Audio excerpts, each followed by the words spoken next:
Well, good afternoon. It is good here in the House of Representatives simply to cheer the House on. Right now, the Texas House of Representatives is taking up what I think is the single most important issue before the Texas legislature, and that is school choice. School choice, I believe, is the civil rights issue of the 21st century. School choice for me has been a passion for 30 years. I have been helping lead the fight for school choice for 3 decades. Texas is on the verge of an historic moment of passing the biggest and most consequential school choice program in the entire country. That matters enormously. I believe every single child in Texas deserves a right to an excellent education, regardless of their race, of their ethnicity, regardless of their wealth or their zip code. Wherever that little boy or that little girl lives, he or she deserves a chance at an excellent education and at a future. And the Texas legislature right now, there are men and women here who are taking bold, courageous stands. There are millions of dollars being spent on the other side, trying to attack them, trying to dissuade them, stepping forward and providing hope, providing opportunity, providing scholarship, providing a future for these kids. The Texas legislature will not be deterred. I am confident of that. And so I came here today just to be a cheerleader, to encourage them all, to say thank you, to say what you're doing matters. Also today, I launched $250,000 of ads online, over the top, digital and text, supporting freshman House members who are taking a bold and courageous stand supporting school choice. Saying thank you to them. Thank you on behalf of their constituents, saying thank you on behalf of the people of Texas. This is a battle that matters, and I'm really proud of the leadership we're seeing here in the state legislature.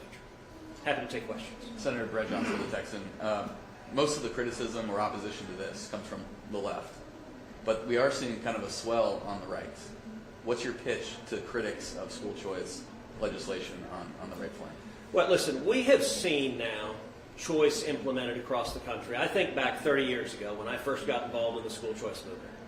At the time, it was an idea. It was an idea, and you had economists, you had Milton Friedman talking about it, but it hadn't been implemented many places.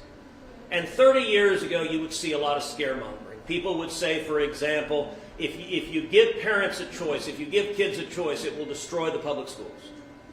Now, 30 years ago, that argument had real force. And let me be clear right now. If I believed it would destroy the public schools, I would oppose choice. I don't want to destroy the public schools. I want to make the public schools stronger and better. What we now know, 30 years later, is we've seen choice programs implemented all over the country in dozens of jurisdictions. So we don't have to argue theoretically about what happens. We know what happens. We've seen what happens in Florida. We've seen what happens in Arizona. And we know that when you implement choice, the public schools get better. When you implement choice, the students that make the choice to go to another school, their reading scores go up, their math scores go up, their high school graduation rate goes up, their percentage of going to college goes up. But here's what's powerful. It's not just the kids that utilize choice to pick a different educational option. That competition consistently improves the outcomes in the public schools. For the kids some kids tragically right now are trapped in failing schools, and what we've seen is that when the kids have choice, that competition improves those schools. That's why I'm fighting for it. And listen, I understand there are concerns. There's always going to be, number one, there's going to be a lot of money. There are a lot of money that is consistently spent by teachers' union bosses to try to stop choice. And by the way, that's not the same thing as teachers. There are a lot of teachers who recognize school choice would make a powerful difference for their students. But the union bosses, they'll spend millions of dollars trying to scare people. But at the end of the day, I think education is the key to everything. Think of every problem we've got in society. You've got poverty, you've got crime, you've got substance abuse, alcohol and drugs, you've got health care issues. All of those problems, if kids get an education, those problems by and large take care of themselves. And if kids don't get an education, we know, just like night follows day, If kids don't get an education, we know they're much more likely to be in poverty, much more likely to commit crimes, much more likely to face health care issues and substance abuse issues. Their future is much darker if they don't get an education. So I think we need an urgency that these kids today, not the next generation, not 2 generations from now, but right now, these kids in Texas schools, Texas is going to be the model for the entire country. That a little boy, a little girl in Texas, he or she, whether they come from nothing, they're going to have a shot at the American dream. You know, I think about my dad. My dad in 1957 came right here, came to Austin, Texas. And he was an 18-year-old immigrant from Cuba. And my dad couldn't speak English. He had $100 in his underwear. And he worked right down the street. He worked at a restaurant that was called the Tottle House. It's now the TCBY. It's on MLK. It's right, not far from here at all. And he got hired as a dishwasher making 50 cents an hour. But that teenage kid, he was admitted to the University of Texas. He was a freshman, and he worked 7 days a week. He went to school 7 days a week. He got an education, and he went on to build a career and raise a family because he got that education. Education is foundational. And what the legislature here is doing is fighting for every kid in Texas to have that same shot at an education. Kind of a follow-up. It seems that the criticism specifically in the right is focused on creating another government program. What's your argument against that? Well, it's the opposite of a government program. It's actually empowering parents and empowering teachers. It's empowering parents and empowering kids. It's giving them control of their education. Look, you know, you look at colleges. Colleges, we have all sorts of scholarships. We have Pell Grants that work quite well. You know, when I went to college, I got a Pell Grant. My parents were small business owners, but it was the 1980s, and they were in oil and gas cratered. For those of y'all who were in Texas in the 80s, when oil and gas plummeted, we were in a depression. And my parents lost their small business. They declared bankruptcy, so I was 16, 17 years old, headed off to school with parents who were bankrupt. I went and got a Pell Grant to go to school. And there are very few people that think kids getting scholarships to go to school is somehow a terrible and pernicious thing. At the end of the day, that's what this is, except instead of 18-year-olds getting scholarships to go be a freshman in college, it's 17-year-olds getting scholarships to go be a senior in high school. It works the same way, and that choice and competition improves the outcomes for everyone. Kind of piggybacking off of that, Yeah. Part of the Republican criticism, more specifically as well, is, kind of this idea that this is a subsidy of sort. Some that I've spoke to would favor a tax credit for property, the school property taxes for those who have kids in school. How would you reply to that argument that this is a subsidy from the state, which they say is in a conservative principle? Well, look, right now, the state spends an enormous amount on education. Education is a responsibility the state has undertaken. Quite rightly, I think that's a legitimate responsibility for state government.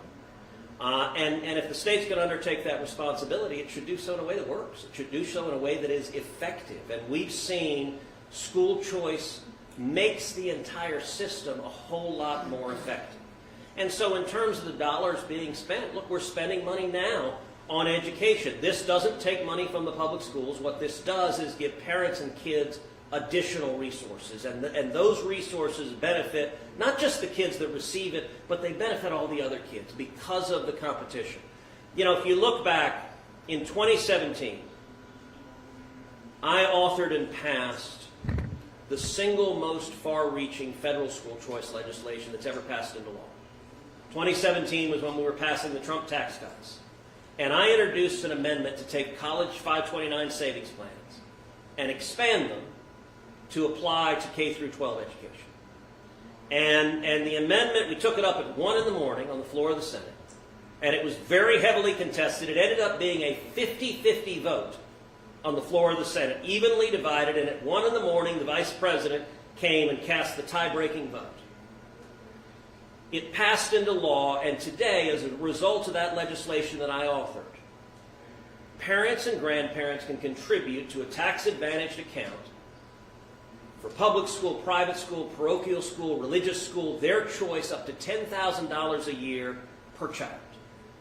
And it benefits up to 50 million school kids across the country. It is the most far-reaching federal school choice legislation that's ever passed. And here in Texas now, we're about to see the most far-reaching school choice legislation a state has ever passed. And I'm glad Texas should be leading. I will say on choice, other states have led before us. States like Florida and Arizona have led, and we do have the advantage of seeing that it's been a success. And let me underscore one thing that's really powerful. This bill on the floor of the House in particular gives resources to parents of kids with disabilities. And if you have a child with disabilities, it can be really challenging to help deal with those disabilities and to help that child work through and learn and get the education he or she needs. And this bill, I think, is a powerful bill for providing additional resources to kids with disabilities. I think that's yet another reason the legislature is going to pass it. So you talked about this being a civil rights type issue. Yeah. Are you talking about something like Brown versus Board of Yes. Education? Explain that a little bit, your thinking on why this is a civil rights issue. The Brown versus Board of Education is a very good comparison. If you look at it, 1954, when the Supreme Court decided Brown versus Board of Education of Topeka. At the time, we had segregated schools. We had segregated schools across the country, and it was under a pernicious legal doctrine called separate but equal. And in Brown, the Supreme Court struck that down and said our Constitution doesn't allow separate but equal. You cannot have segregated schools. You cannot have one set of schools for African Americans, one set of schools for Anglicans. That was absolutely the right decision. It was a unanimous decision. It was a landmark civil rights decision. You fast forward to where we are now. We see an enormous imbalance. We see an enormous inequity when it comes to education. Some kids of families that have resources, that have wealth, they can get a great education. Because, if your parents have wealth, they tend to do one of two things. They live in a neighborhood where they got a great public school because they can afford to buy a home in a neighborhood with expensive homes and great public schools. Or if the public school is not great, if the parents have wealth, they pay for tuition to go to a private school. And so the kids of the rich have always had school choice. What this bill is about is giving low-income kids the same ability to choose an excellent education that the rich have always had. And it really is, it is a powerful, powerful thing. Listen, if you're a single mom living in inner city Houston or inner city Dallas and the schools around you are failing and you're scared, 20 some odd years ago, I recall a conversation with a father, African-American man who had a 6-year-old daughter who the school she was going to was not teaching, it was failing, and there was violence. And I remember this was a big man, he was like 6'7". I remember him just crying. Why won't they let me send my little girl to school? Look, every child, this is a civil rights issue because in Texas, predominantly, the children that are being failed by our system are disproportionately African American children and Hispanic children. And I'll tell you, if you look at every survey that is done of African American parents, of Hispanic parents, overwhelmingly they support school choice. Typically 60 or 70, sometimes as much as 80%. And I'll tell you, for the Democrats here in the legislature, I hope we see some courageous Democrats. There are a lot of Democrats who say that they are fighting in particular for African Americans and Hispanics, who represent districts that are heavily minority. And yet we know just about every Democrat's going to vote no on choice. And the reason is not complicated. It is because the teachers' unions write enormous checks and fund the campaigns of Democrats. And so every legislator here has a choice. What are you going to put first? Are you going to put the kids first? Are you going to put your constituents first? Or are you going to put the dollars from the teachers' unions first? I got to tell you, that ought to be an easy decision. That ought to be a straightforward decision that the kids in your district deserve. Hope. That's what this is all about, giving a child hope, giving them an opportunity. It doesn't guarantee them success in life, but it gives them a chance at it. It gives them a chance to get an education, which is the key to success in life. Thank you, So- everybody. All right, go ahead, one more. Senator, there are some district superintendents who say that maybe increasing funding for public schools would also help. What is your take on that? Because they say that they don't oppose school choice per se, but they feel like they're not receiving the correct funding, the proper funding to be able to, as you say, be able to have sustainable teachers who can teach kids, and that increases, of course, test scores. They can do all sorts of things. What is your take on that? So look, funding can be part of the solution, and I know funding is one of the issues the legislature is considering, and I think we need to fund our schools well, we need to pay teachers well. I think that's important. But we also know from looking at this problem that money alone is not the solution.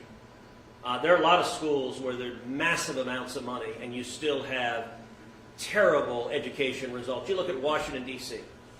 Washington, D.C., they spend over $20,000 a student.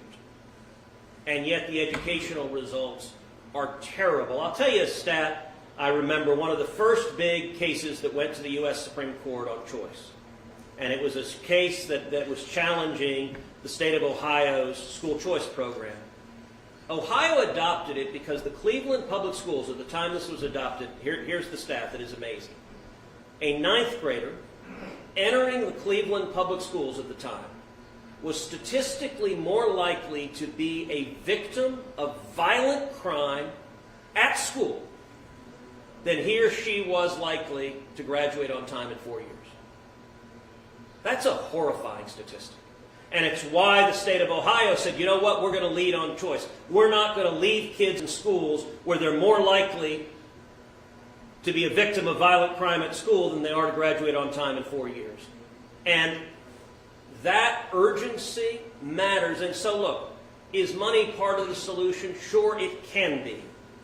But what we've seen consistently is what changes the educational outcomes. What we care about are the kids learning. What we care about is what are the results? What are their math scores? What are their reading scores? Are they graduating from high school? Are they going to college? Are they learning?